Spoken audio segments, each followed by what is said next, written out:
எனக்கு ஒரே பொண்ணு, இவ தான். பேரு கல்யாணி. இது இவளோட பையன் தான், கிரிஷ். எல்லாருமே சேர்ந்து பாட்டி ஊருக்கு கிளம்பி போகிறாங்க தீபாவளிக்காக. இன்னொரு பக்கம் பார்த்திங்கன்னா ரோஹிணி அவங்க அம்மாவும் அவங்க அப்பாவுக்கு திதி கொடுக்கலான்னு கூப்பிட்ருப்பாங்க. நாங்கள் இங்கே இருக்கம்மா, எப்படிம்மா வர முடியும் அப்படின்னு சொல்கிறாங்க. ப்ளீஸ் டி, இந்த இதுவை தவறக்கூடாதுரி, நீ தாண்டி கொடுக்கணும் அப்படின்னு சொல்கிறாங்க. இன்னொரு பக்கம் தீபாவளி கொண்டாடுறதுக்கு அப்புறமா எல்லோரும் கோவிலுக்கு போகிறாங்க. அங்கேயும் பார்த்திங்கன்னா ரோஹிணி அவங்க அம்மா கால் பண்ணுறாங்க. வேறு வழி இல்லாமல் ரோஹிணி ஒரு பக்கம் அந்த குடும்பத்தையும் டைம் ஸ்பெண்ட் பண்ணிவிட்டு இந்த பக்கம் திதி கொடுக்கவும் வந்துடுறாங்க. பட் மீனா இதெல்லாம் பார்த்துடுறாங்க. மீனாக்கு உண்மை தெரிய வந்துடுச்சு.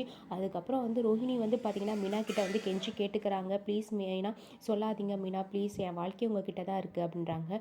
எப்படி உங்களால் துரோகம் பண்ண உங்களுக்கு இவ்வளோ மனசு வருது இந்த குடும்பத்துக்கு அப்படின்னு சொல்லிட்டு கேட்குறாங்க. நம்ம ரோஹிணி கிட்ட எந்த பதிலுமே இல்லை. அதுக்கப்புறம் மீனா நம்ம சொல்கிறாங்களா இல்லைன்னு சொல்லிட்டு வெயிட் பண்ணி பார்க்கலாம். தேங்க்யூ ஃபார் வாட்சிங்.